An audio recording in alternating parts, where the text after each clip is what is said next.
స్త్రీ ఆధ్యాత్మిక శక్తి అనే కార్యక్రమానికి ప్రభువైన యేసుక్రీస్తు పేరిట మీ అందరికీ స్వాగతం.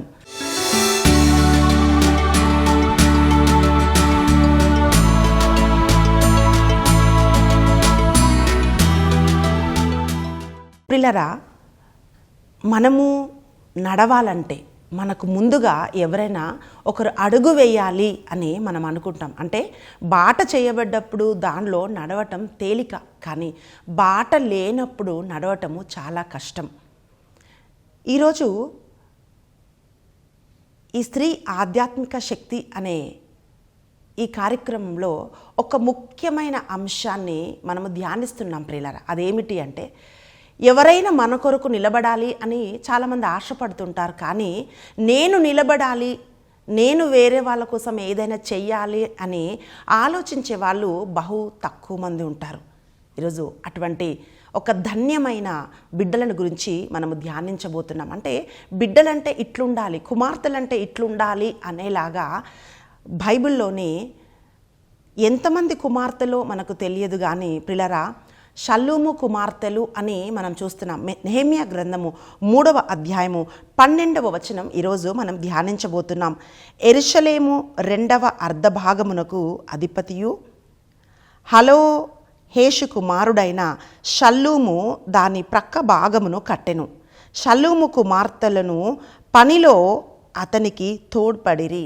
ఈ ఒక్క వచనాన్ని మనం ఈరోజు ధ్యానిస్తున్నాం. ప్రియులారా, ఈ వచనం ధ్యానించటానికి ముందు అక్కడ జరిగిన కొన్ని సంఘటనలు మనకు అర్థం కావాలి. వాక్యం ఏం పలుకుతుందంటే, యూదులు దేవుణ్ణి వదిలిపెట్టి తిరుగుబాటు చేసి భయంకరమైన పాపం చేసినప్పుడు దేవుడు యూదా ప్రజలని శత్రువుల చేతికి అప్పజెప్పాడు. బైబిల్ అంతా మనం చూస్తే, ఎప్పుడైతే దేవుని ప్రజలు దేవునికి దూరం అయిపోయారో లేక పాపం చేశారో అప్పుడే శత్రువులు వాళ్ళని పట్టుకోవటం మనం చూస్తున్నాం. అయితే ఈ నెబుకద్నెజరు యూదులందరినీ కూడా పట్టుకొని దేవుని ఆలయాన్ని, సొలొమోను కట్టిన దేవుని ఆలయాన్ని ధ్వంసం చేసి యూదుల గృహాలని నాశనం చేసి అనేక మందిని ప్రవాసంలోకి తీసుకొని కొంతమందిని చంపేసి భయంకరమైన ఆ ధ్వంసం జరిగినప్పుడు ప్రియులారా, మనం వాక్యంలో ఏం చూస్తున్నామంటే, యూదులు 70 సంవత్సరాలు ప్రవాసంలోకి వెళ్ళారు అని వాక్యం తెలియజేస్తోంది. అంటే 70 సంవత్సరాలు వాళ్ళు ప్రవాసములో యెరూషలేమును వదిలిపెట్టి వాళ్ళు జీవించారు. అక్కడ వాళ్ళు దేవునికి మొరపెట్టినప్పుడు వాక్యం ఏం పలుకుతుందంటే, దేవుడు వారిని కనికరించి కోరేషు అనే రాజును ప్రేరేపించి యెరూషలేముని కట్టుకోవటానికి, యెరూషలేములో ఉన్న యూదుల గృహాలు కట్టుకోవటానికి ఆయన అనుమతించినట్టుగా మనం చూస్తున్నాం. ఆ క్రమంలోనే ఎజ్రా దేవుని ఆలయాన్ని కట్టడానికి కొంతమందిని తీసుకొని బయలుదేరితే, నెహెమ్యా మరి కొంతమందితో బయలుదేరి ప్రాకారాలు కట్టాడు అని మనం చూస్తున్నాం. ఎందుకంటే ఈరోజు మనం ధ్యానిస్తున్న ఈ అంశము నెహెమ్యా గ్రంథము 3వ అధ్యాయము 12వ వచనంలో మనం చూస్తున్నాం. ప్రియులారా, నెహెమ్యా గ్రంథము 1వ అధ్యాయము 2వ అధ్యాయము మనం చూసినట్లయితే, మొట్టమొదటిగా నెహెమ్యా దేవుని సన్నిధిలో ప్రార్థిస్తున్నాడు. నెహెమ్యా యెరూషలేము నుంచి వచ్చిన తన సహోదరులని యెరూషలేము యోగక్షేమాలు అడిగినప్పుడు వాళ్ళు ఏం చెప్తున్నారంటే, ఇదిగో ఎంత భయంకరంగా యెరూషలేము ధ్వంసం చేయబడ్డదో, దాని తలుపులు, ద్వారాలు ఎలా అగ్నిచేత కాల్చివేయబడ్డాయో, ప్రాకారాలు ఎలా విరగొట్టబడ్డాయో, ఎలా కూల్చివేయబడ్డాయో అవన్నీ చెప్తున్నప్పుడు నెహెమ్యా ఆ ధ్వంసాన్ని అన్నీ కూడా ప్రియులారా కన్నీటితో దేవుని సన్నిధిలో మొరపెట్టి ఆయన అంటున్నాడు, ప్రభువా, మా పితరులు పాపం చేశారు, మేం పాపం చేశాము, నీ నుండి మేము వైదొలిగాం కదా, కానీ నువ్వు విడిపించే దేవుడవు కదా అని నెహెమ్యా దేవుని సన్నిధిలో ప్రార్థన చేసినప్పుడు దేవుడు ఆ రాజు హృదయాన్ని కరిగించి ప్రియులారా ప్రాకారాలు కట్టడానికి నెహెమ్యాకి అధికారపూర్వకమైన ఒక తాకీదునిచ్చి ఆయన పంపించినట్లుగా మనం చూస్తున్నాం. ఇది నెహెమ్యా గ్రంథము 1వ అధ్యాయం. అంటే నెహెమ్యా ప్రార్థన, నెహెమియా భయంకరమైన వేదన, యెరూషలేముని ఎంత ప్రేమించాడు. యెరూషలేము అంటే దేవుని మందిరం ప్రియులారా. ఈరోజు దేవుని మందిరాన్ని ప్రేమించే వాళ్ళు చాలా తక్కువ మంది. కానీ ఎందుకు నెహెమియా గ్రంథంలోని ఆ విశిష్టత ఏమిటి అంటే, దేవుని ఆలయాన్ని ప్రేమించి నెహెమియా దేవుని సన్నిధిలో ప్రార్థించినప్పుడు ప్రియులారా దేవుడు కార్యం చేశాడు. 3వ అధ్యాయంలో మనము చూస్తున్నప్పుడు ప్రియులారా నెహెమియా ఆ ప్రాకారాలని కట్టడానికి, అంటే ఆ యెరూషలేము ఆలయం చుట్టూ ప్రాకారాలు 52 రోజులలో ఆ ప్రాకారాన్ని నిర్మించాలి అని చెప్పి నెహెమియా ఒక ప్రణాళిక వేసుకున్నాడు. అయితే అది ఒక్కరు కట్టినది కాదు ప్రియులారా. ఆ ప్రాకారాలు కట్టడం అంత తేలిక కాదు. ఎందుకంటే వాక్యం ఏం పలుకుతుందంటే, ఏదో అనుకోకుండా ధ్వంసం జరిగితే, ఏదో అనుకోకుండా ఏదైనా జరిగిందనుకోండి చాలా తక్కువ నష్టం కలుగుతుంది. కానీ ఇది కావాలని శత్రువులు ధ్వంసం చేసినప్పుడు చాలా భయంకరంగా వాళ్ళు ధ్వంసం చేస్తారు. అట్టి విధంగా యెరూషలేము ధ్వంసం చేయబడ్డది. ఇంకా అనేక మంది తిరిగి యెరూషలేము పునర్నిర్మింపబడకూడదు, యెరూషలేములో మళ్ళీ ఆలయం కట్టబడకూడదు, యెరూషలేములోకి యూదులు వచ్చి మళ్ళీ వాళ్ళ గృహాలని మళ్ళీ వాళ్ళు సరిచేసుకోకూడదు అని చెప్పి అనేకమైన రాజకీయమైన విభేదాలు, రాజకీయమైన వ్యతిరేకతలు, అలాగే రకరకాల సమస్యలు, ఇరుకుల ఇబ్బందుల మధ్యలో నెహెమియా ఆ ప్రాకారాలు కట్టడానికి యూదులకు పిలిపించాడు. ప్రియులారా అంటే అనేక మంది నెహెమియా ప్రాకారాలు కట్టేటప్పుడు ఎందుకు ఇదంతా మనం ధ్యానిస్తున్నాము అని అంటే, ఎటువంటి ఒక పరిస్థితులలో ఆ ప్రాకారాలు కట్టబడ్డాయో మనకు తెలియాలి. చూడండి, అన్నీ ఉన్నప్పుడు, అన్నీ అనుకూలంగా ఉన్నప్పుడు ఏదైనా ఒక పని చేయడం చాలా తేలికండి. అందరూ సహకరిస్తున్నప్పుడు ఏదైనా ఒక పని చేయడం చాలా తేలిక ప్రియులారా. కానీ నెహెమియా ఈ ప్రాకారాలు నిర్మించాలనుకున్నటువంటి ఒక సమయం ఎట్లాంటిదంటే, ఎందుకంటే ఎప్పుడు కూడా దేవుని సేవ, దేవుని పరిచర్య ఒక కంఫర్టబుల్ ఉంటుంది, అట్లాంటి ఒక డేస్ వస్తాయి. అట్లాంటి డేస్ ఉండే ముందు అంటే ఇలాంటి డేస్ కాదు అని చాలామంది అనుకుంటుంటారు. కానీ ఎప్పుడైనా ఎక్కడైనా సరే దేవుని పరిచర్య చేయటానికి, దేవుని కార్యం చేయటానికి తప్పకుండా ప్రతి ఒక్కరూ ఈ శ్రమల గుండా వెళ్ళవలసిన వాళ్ళే. దానికి ఒక షార్ట్ కట్ లేదు ప్రియులారా. కాబట్టి నెహెమియా ఇటువంటి ఒక పరిస్థితులలో ఆ ప్రాకారాలు కట్టడానికి యూదులకు పిలుపునిచ్చినప్పుడు వాక్యం ఏం పలుకుతుందంటే, 2వ అధ్యాయంలో నెహెమియా వేసుకున్న ప్రణాళికను మనం చూస్తున్నాం. అంటే ఎవరికి తెలియకుండా నెహెమియా రాత్రులు వెళ్ళి ఎలా కట్టాలి, ఏం చేయాలి అని ఒక ఆలోచన చేసి ఒక ప్రణాళిక చేసుకున్నాడు. 3వ అధ్యాయం మనము ఆరంభం నుంచి మనం చదివినట్లయితే ప్రియులారా, ఆ యెరూషలేముకు 12 ద్వారాలు ఉన్నాయి. 12 ద్వారాలు ఆ ప్రాకారాలు ఒకరే కట్టలేదండి. వాక్యం ఏం పలుకుతుందంటే, పాత గుమ్మము, గొర్రెల గుమ్మము, మత్స్య గుమ్మము, ఇలా రకరకాల ఈ 12 ద్వారాలు ఒక్కొక్కరు కట్టారనమాట. అంటే ఒక గోత్రానికి చెందిన వాళ్ళు, లేక 2 గోత్రానికి చెందిన వాళ్ళు, ఇలా ఒక్కరొక్కరుగా ఆ బాధ్యత తీసుకొని వాళ్ళందరూ కలిసి ప్రాకారాలు కట్టినట్లుగా మనం చూస్తున్నాము ప్రియులారా. అయితే ఇక్కడ ఈరోజు మనము చదివిన అంశం ఏమిటి అంటే, నెహెమియా గ్రంథము 3వ అధ్యాయము 12వ వచనంలో మనం చూస్తే వాక్యం ఏం తెలియజేస్తుందంటే, యెరూషలేము 2వ అర్ధభాగమునకు అధిపతియు, అంటే యెరూషలేము అర్ధభాగానికి అధిపతియు హలోషేము కుమారుడైన షల్లూము అనే వ్యక్తికి కుమార్తెలు ఉన్నారు.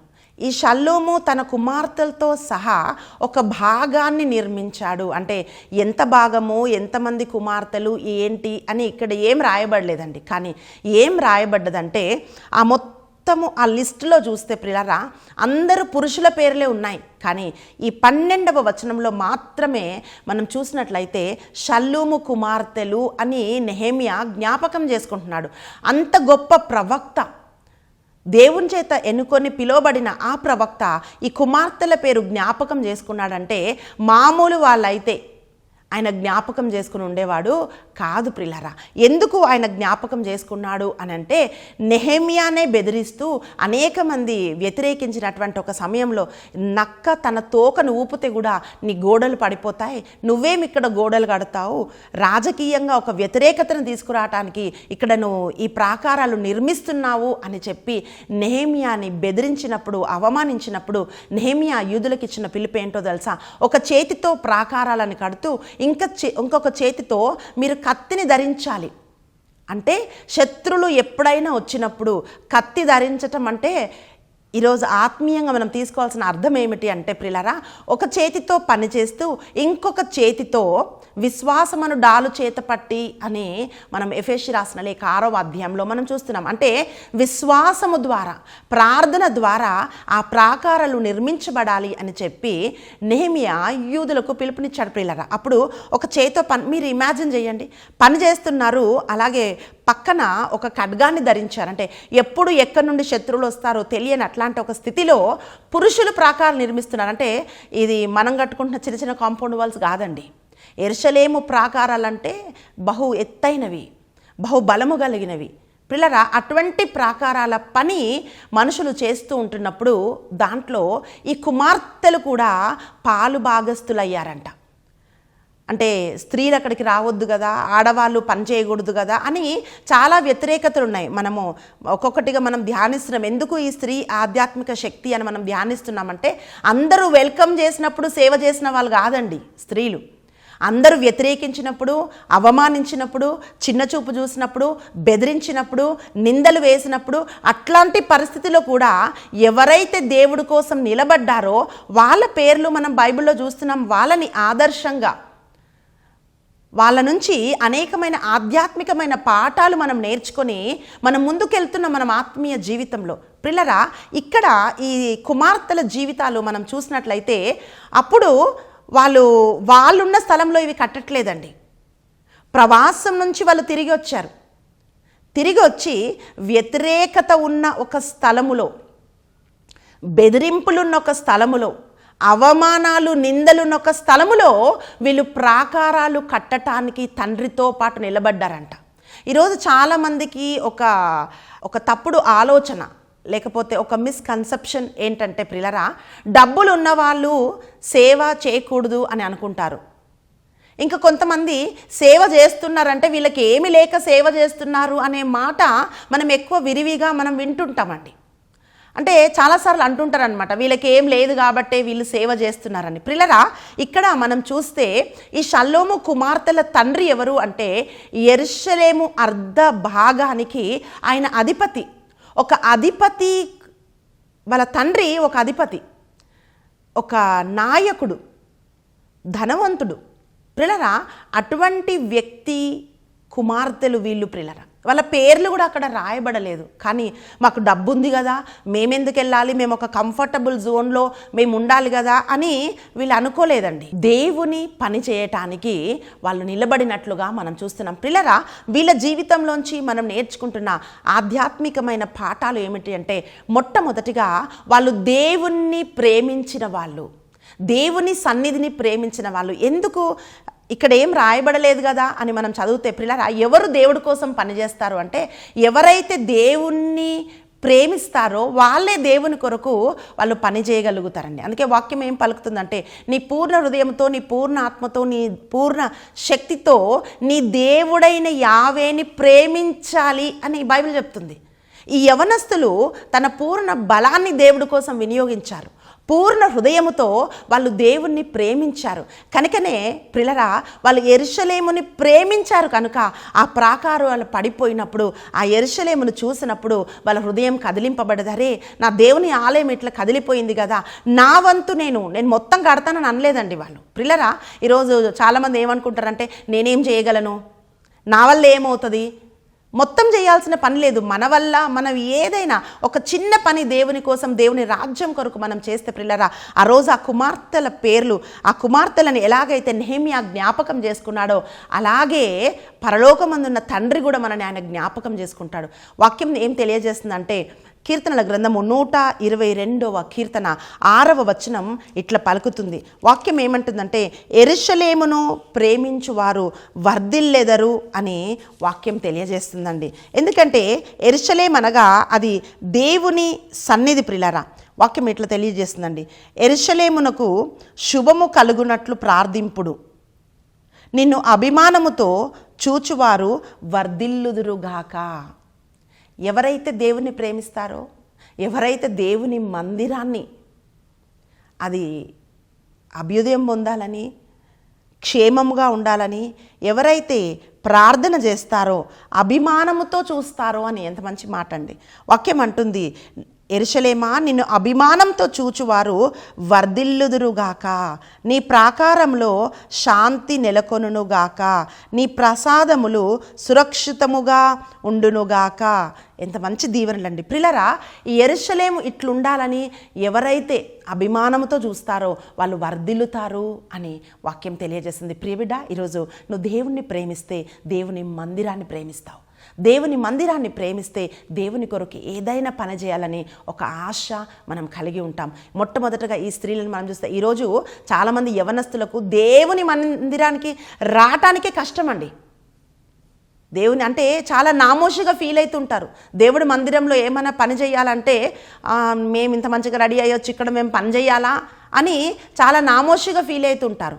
కానీ ప్రియులారా, ఇక్కడ ఈ కుమార్తెలు వాళ్ళు అక్కడ ఇటుకలు మోసారా, రాళ్ళు మోసారా, అక్కడ పని చేసే వాళ్ళకి వాళ్ళు ఆహారం తెచ్చారా, నీళ్ళు ఇచ్చారా, డబ్బు సహాయం చేశారా, వాళ్ళకు తోడుగా నిలబడ్డారా, వాళ్ళు ఏమైనా పని చేస్తుంటే వీళ్ళు ఏమైనా అందించారా, ఇవేమీ అక్కడ రాయబడలేదండి. కానీ వాళ్ళు ఏదైనా ఒక మర్చిపోయే పని చేస్తుంటే నెహెమియా జ్ఞాపకం చేసుకుని ఉండేవాడు కాదు ప్రియులారా.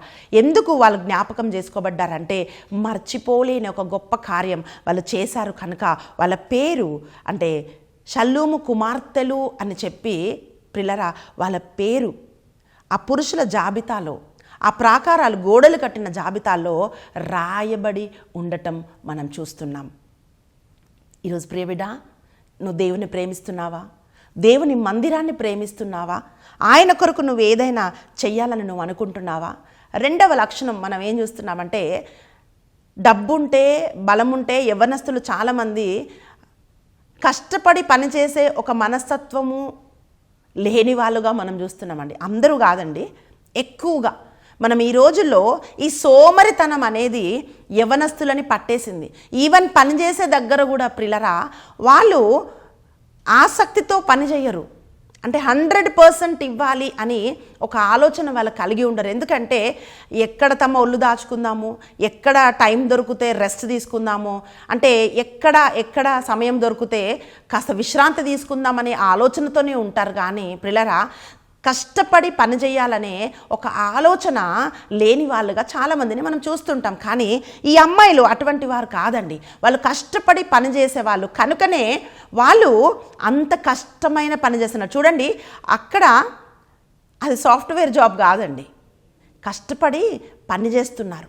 అక్కడ ఒక సివిల్ వర్క్ జరుగుతుంది, ప్రాకారాలు కడుతున్నారు. అటువంటి పని చేయడానికి అది ఎంత ఎండ ఉందో, ఎలాంటి వాతావరణం ఉందో, అక్కడ ఎటువంటి మనుషులు ఉన్నారో, ఏముందో తెలియదు ప్రియులారా. అటువంటి పని చేయడానికి ఈ అమ్మాయిలు నిలబడి ఉండడం మనం చూస్తున్నాం. ప్రియులారా, ఒక మాట చెప్తుంటారు, empty mind is devils workshop అంటారు.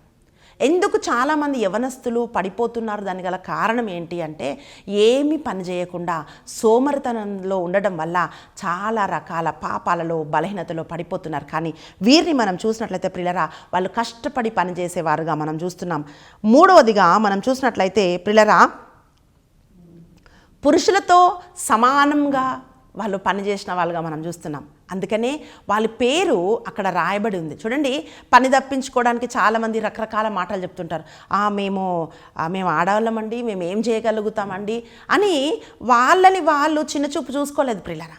వాక్యం ఏమంటుందంటే పురుషుడైనా స్త్రీ అయినా ఏ భేదము లేదు, అందరినీ దేవుడు రక్షించాడు అని వాక్యం తెలియజేస్తుంది. అలాగే వాక్యం ఏం పలుకుతుందంటే స్త్రీ అని, పురుషుడని, వృద్ధులని, చిన్నపిల్లలని ఏది లేదు, దాసుల మీద, దాసురాన్ల మీద అందరిపైన నా ఆత్మను కృమ్మరించాను అని దేవుడు చెప్తున్నాడు. కానీ ఎక్కడ మనము లోపిస్తున్నామంటే ప్రియులారా ఆసక్తి లోపిస్తుందన్నమాట. ఆశపడ్డ ప్రాణాన్ని తృప్తిపరిచే దేవుడు మన దేవుడు అని వాక్యం పలుకుతోంది. ఆశ ఉంటే ప్రియులారా ఎక్కడైనా సరే మనము పని చేయగలుగుతాం. ఈ వీళ్ళు వాళ్ళని వాళ్ళు తక్కువగా చూసుకొని, అంటే మేమేం చేయగలుగుతాము అని తక్కువగా చూసుకోలేదు ప్రియులారా. ఒక స్త్రీలు పురుషులతో కలిసి సమానంగా పనిచేస్తున్నప్పుడు మొదటిగా వచ్చే మాట ఏంటో తెలుసా? ఏంటి మొగాళ్ళలాగా తిరుగుతుంది ఏంటి అంటారు, లేకపోతే ఏం తప్పు చేస్తుందో అని అంటారు. అంటే రకరకాల మాటలు మనుషులు మాట్లాడుతుంటారు. కానీ వాక్యం ఏం పలుకుతుందంటే దేవుడు ఒక వ్యక్తిని తన ఆత్మతో నింపితే ప్రియబిడ్డ, ఇటువంటి అవమానాలకు, నిందలకు, బెదిరింపులకు భయపడి నువ్వు వెనుకకి వెళ్ళిపోయి చేసేది కాదు దేవుని ఆత్మ. దేవుని ఆత్మ పిరికితనం ఆత్మ కాదు, అది ధైర్యమును అనుగ్రహించు ఆత్మ. కనుకనే పురుషులతో సమానముగా ఈ షల్లూము కుమార్తెలు ఆ ప్రాకార నిర్మాణంలో వాళ్ళు నిలబడ్డారని మనం చూస్తున్నాం. 4వదిగా మనం చూసినట్లయితే అతి ముఖ్యమైనది ప్రియులారా, అక్కడ వాక్యం ఏం పలుకుతుందంటే వాళ్ళు గోడలు నిర్మించారు అని మనం చదివాం వాక్యం. అయితే ఈరోజు ఇది మనకు ఆత్మీయంగా మనం ఏం చేయాలి? మనం వెళ్ళి గోడలు కట్టమనా దేవుడు పిలుస్తున్నాడు? మరి మనం ఏం చేయాలి అని మనం వాక్యంలో చూస్తే, నాకు తెలిసిన ఒక అమ్మ ఉందండి. ఆమె ఒకరోజు చెప్తుంది, ముత్తంగిలో ఒక చిన్న గ్రోటో పని జరుగుతుంది. అప్పుడు నా దగ్గరికి వచ్చి ఆమె ఏమన్నదంటే, అమ్మ అందరూ ఏదో ఒకటి ఇస్తున్నారు కదా, మరి నేనేమి ఇవ్వలేను, అయితే కానీ నేను ఈ మట్టి పని, ఇటుకలు మోయటం ఇట్లాంటి పనే నేను చేశాను, కానీ దేవుడు నా బిడ్డల్ని దీవించాడు, వాళ్ళు మంచి ఉన్నతమైన స్థానంలోకి వచ్చారు, వాళ్ళు ఇచ్చేది వాళ్ళు ఇస్తారు దేవుడికి, కానీ నా వంతు నేను ఏదైనా చేయాలంటే ఒక 5 రోజులు 6 రోజులు వచ్చి నేను అక్కడ పని చేయాలా అని చెప్పి ఆమె నన్ను అడిగింది. పిల్లరా, ఆశ చూడండి. ఆమె ఏమన్నదంటే, మా బిడ్డలు దేవుడికి తప్పకుండా సహాయం చేస్తారు, కానీ నా వంతు నేనేమైనా చెయ్యాలంటే వచ్చి కొద్ది రోజులు నేను దేవుడి కోసం ఏదైనా పని చేస్తే, ఆమె ఏమన్నదంటే, నేను ఎన్నో ఇల్లు కట్టడానికి ఇటుకలు మోసాను, ఎంతో పని నేను చేశాను, మరి దేవుని ఆలయం కట్టడానికి నా బలాన్ని నేను వినియోగించుకుంటే దానికంటే ఎంత ధన్యత. అప్పుడు వాళ్ళ బిడ్డలు ఏమన్నారంటే, అమ్మ మేము ఇక్కడే సేవ చేస్తున్నాం, నువ్వు వచ్చి ఇక్కడ మట్టి మోసి ఇటుకలు మోస్తే ఎట్లుంటుంది, మేము ఇస్తున్నాం కదా అంటే, ఆమె ఏమన్నదంటే, దేవుడి పని చేయటానికి సిగ్గేముందిరా అని ఆ కుమారులతో మాట్లాడింది. ప్రియులారా, ఇలాంటి ఒక ఆలోచన, ఇలాంటి ఒక కృతజ్ఞత ఎంతమంది జీవితాల్లో ఉందండి? ఎంతమంది మనం ఇట్లా కలిగి ఉన్నాం? ఆ మాట్లాడుతున్నప్పుడు ఇప్పుడు కూడా చాలా సంవత్సరాలు అయిపోయిందండి, కానీ ఇప్పుడు కూడా ఆ తల్లి నాకు జ్ఞాపకం ఉందంటే ఆమె చెప్పిన మాట ఇంకనూ నాకు జ్ఞాపకం ఉంది. యెహెజ్కేలు గ్రంథము 22వ అధ్యాయము 30వ వచనం, నేను దేశమును పాడు చెయ్యకుండునట్లు దాని ప్రాకారములను దిట్టపరచుటకు ప్రాకార సందులలో నిలుచుటకు అర్హులైన వారు ఎవరైనను ఉన్నారా అని ఎంత వెదికిననో ఒక్కడు కనబడడాయెను అని మనం వాక్యంలో చూస్తున్నాం. ఈ ప్రాకారాలు అంటే ఏంటో తెలుసా ప్రియులారా? ఎందుకు మనం ఒక కాంపౌండ్ వాల్ కడతామండి అంటే, ఇది మన స్థలము, లేక శత్రులు రాకుండా, జంతువులు రాకుండా, దొంగలు రాకుండా ఇది మనది అనే ఒక సరిహద్దు, ఒక ప్రాకారము మన ఇంటికి కానీ దేనికైనా ప్రాకారాలు నిర్మిస్తారు. ఈ ప్రాకారం అంటే ఏంటంటే ప్రియులారా, ఎవరు చొరబడకుండా ఒక ప్రొటెక్షన్, ఒక మాటలు చెప్పాలంటే ఒక సంరక్షణ. ఈరోజు వాక్యం ఏం చెప్తుందంటే, బండ సందు మధ్యలోంచి దొంగలు దూరుతుండగా, ఈ దొంగ ఏంటండి? దుష్టుడు దూరుతుండగా అది బీటులు బారిపోయింది కదా, ఆ సందు మధ్యలో నిలబడి దాన్ని బాగు చేయగలిగిన వాళ్ళు ఎవరైనా ఉన్నారా అని దేవుడు ఎదురు చూస్తున్నాడంట. అంటే ప్రియులారా, విజ్ఞాపనకు దేవుడు పిలుపునిస్తున్నాడు. ఈరోజు ప్రియబిడ్డ, నీ ఇంటి ప్రాకారాలు నిర్మించబడాలి, దేవుని రాజ్యానికి ప్రాకారాలు నిర్మించబడాలి, దేవుని మందిరానికి ప్రాకారాలు నిర్మించబడాలి. ఈరోజు మనము భయంకరమైన సంగతులు విని కలవరపడుతున్నాము, కలత చెందుతున్నాము. ఒక రకమైన భయము, ఆందోళన మనుషుల్ని పట్టుకుంటుంది. ఎందుకంటే జరుగుతున్న అనేకమైన సంఘటనలను, విశ్వాసాన్ని కుదిపేస్తున్నట్లుగా మనం అనేక సంఘటనలు మనం చూస్తున్నాం. కానీ వాక్యం ఏం పలుకుతుందంటే, వాటికి భయపడక ఎవరి కొరకు దేవుడు ఎదురు చూస్తున్నాడంటే, విజ్ఞాపన కర్తల కొరకు దేవుడు ఎదురు చూస్తున్నాడంట. ఆ బండ సందు మధ్యలో నిలబడి పడిపోయిన ప్రాకారాలను ఎవరైనా కడతారా అని చెప్పి ఒక్కొక్కరి కోసం దేవుడు చూస్తున్నాడంట. ప్రియులారా, ఇవి పడిపోయాయే కదా అని చెప్పి ఆ కుమార్తెలు అనుకోలేదండి. అయితే పడిపోయిన ప్రాకారాలు మా వంతు మేము నిర్మిస్తామని ఎలాగైతే షల్లూము కుమార్తెలు నిలబడ్డారో, ఈరోజు అదే పిలుపు దేవుడు ఒక్కొక్కరికి ఇస్తున్నాడు. ప్రియబిడ్డ, ఒక విజ్ఞాపనకర్తగా ఒక్క జపమాల చెప్పి, ఒక చిన్న ప్రార్థన, అయ్యా నీ రాజ్యం కట్టబడాలయ్యా, మనుషులు నశించిపోతున్నారు, భయంకరమైన పాపం, అక్రమము లోకంలో పెరిగిపోతుంది ప్రభా, నీ రాజ్యం స్థాపించబడాలయ్యా అని చేతులు ఎత్తేవాళ్ళు, ఆ బండ సందు మధ్యలో నిలబడేవాళ్ళు కావాలి ప్రియులారా. ఈరోజు అక్కడ వాళ్ళ పేర్లు కూడా లేవండి.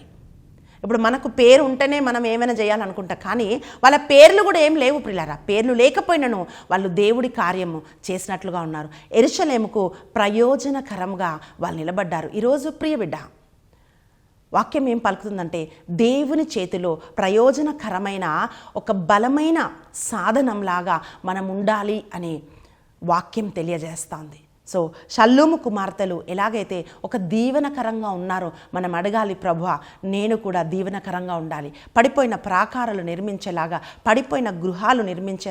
అందుకే యెషయా గ్రంథంలో వాక్యం ఏమంటుందంటే పాడైపోయినవి కట్టువారని మీకు పేరు పెట్టబడును అని ప్రవక్త చెప్తున్నారు. పాడు చేసేవాళ్ళు కాదు, పాడైపోయినవి కట్టేవారు అని మీకు పేరు పెట్టబడును అని ప్రభు పలుకుతున్నాడు. ఎలాగైతే ఈ షల్లూము కుమార్తెలను దేవుడు ఆ పడిపోయిన ప్రాకారాలను కట్టడానికి వాడుకున్నాడు. ప్రియబిడ్డ, ఈరోజు ప్రతి ఒక్కరిని వాక్యం చూస్తున్న వారందరికీ దేవుడు పిలుపునిస్తున్నది ఏంటో తెలుసా? ప్రాకారాలు పడిపోయి ఉన్నాయి, కుటుంబాలు భయంకరమైన స్థితిలో ఉన్నాయి, బిడ్డలు చెదిరిపోయి ఉన్నారు. శత్రువు లోపలికి ప్రవేశించకుండా ఉండడానికి ఆ బండ సందు మధ్యలో నిలబడి ఆ బీటులు బారిన ఆ ప్రాకారాలను పునర్నిర్మించేవాళ్ళు, సరిచేసేవాళ్ళు, అడ్డుగా నిలిచేవాళ్ళు దేవుడికి కావాలి అని వాక్యం తెలియజేస్తోంది. ప్రియబిడ్డ, కళ్ళు మూసుకుందాం, ఒక నిమిషం మనం ప్రార్థన చేద్దాం. స్తోత్రం నాయన, మహాగణుడ, పరిశుద్ధుడ నా తండ్రి, నీకు స్తోత్రంలయ్యా. అయ్యా, ఈ సమయంలో ఎవరెవరైతే ఈ వాక్యాన్ని చూస్తున్నారో ప్రభువా, అయ్యా వారందరినీ మీ పాద సన్నిధిలోకి మేము సమర్పిస్తున్నాం. ఆ రోజు నా తండ్రి నీకు వందనాలు. యేసయ్యా, మీరు ఆ యెరూషలేములో మీరు తిరగాడుతున్నప్పుడు హోసన్నా హోసన్నా అని అయ్యా మనుషులు స్తుతిస్తూ ఉంటున్నప్పుడు ప్రభా, ఆ ప్రాకారాలు చూస్తున్నప్పుడు షల్లూము కుమార్తెలను మీరు తప్పకుండా జ్ఞాపకం చేసుకొని ఉంటారు నాయన. అయ్యా, ఈరోజు నా తండ్రి అట్టి కృప ఈ వాక్యం చూస్తున్న ప్రతి ఒక్కరిపైన మీరు కృమ్మరించమని అడుగుతున్నాం నాయన. అయ్యా, నీ దైవ రాజ్యాన్ని నిర్మించటానికి, ఆలయాలు నిర్మించటానికి ప్రభా, ప్రార్థన చేయడానికి నా తండ్రి, అనేక మందిని నీలో కట్టడానికి నా తండ్రి, నీ విజ్ఞాపనాత్మను ఒక్కొక్కరిలో మీరు పొయ్యమని అడుగుతున్నాం తండ్రి. ఒక్కొక్కరిని మీరు బలపరచమని అడుగుతున్నాం. మాకు ముందు దారేది అని చూసే వాళ్ళకన్నా ఇంకొకరికి ఒక మార్గాన్ని చూపేవారిగా ఒక్కొక్కరిని మీరు లేవనెత్తుకోమని ప్రభా, నీ బలమైన ఆత్మతో అభిషేకించమని యేసుక్రీస్తు బలమైన నామమున ప్రార్థించి అడిగి వేడుకుంటున్నాం తండ్రి. ఆమేన్. ప్రియులారా, ప్రాకారాలను నిర్మించువారిగా దేవుడు మిమ్మల్ని దీవించునుగాక. దేవుడు మిమ్మల్ని ప్రేమిస్తున్నాడు. God bless you.